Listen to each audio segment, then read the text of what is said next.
Siapa nih yang masih belum ke Kamboja? Lokasi acaranya tinggal 2 hari aja lagi sampai tanggal 15 Juni ini. Hujan-hujan keliling-keliling di Taman Kamboja sekalinya lumayan ramai aja orangnya masih. Rapi banget orang mencari makan ke sini. Dan salah satu jajanan yang menarik perhatian Mimin adalah pempek dari Om Dut ini nah. Soalnya pas banar penglo mau hujan-hujan kayak ini makan yang panas-panas berkuah.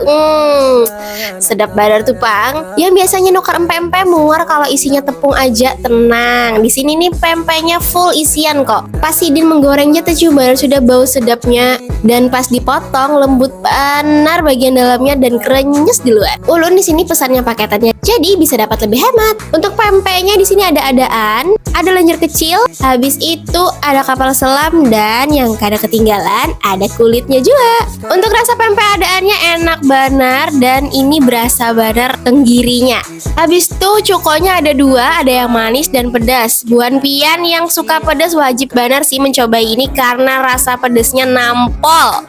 Selain pempek di sini ada juga dimsumnya lawan ada juga tahu baksanya. Oh iya, selain jualan di event Kamboja ini, kalau habis mencarinya kemana? Tenang, mun buhan pian hendak pesan kawa aja jual lewat online-nya bisa pian hubungi lewat WA atau Instagramnya Dapur Cemilan Adam. Ayo dah bubuhan pian yang hendak bisa langsung aja ke Taman Kamboja Banjarmasin sebelum acaranya habis. Yus, berangkat!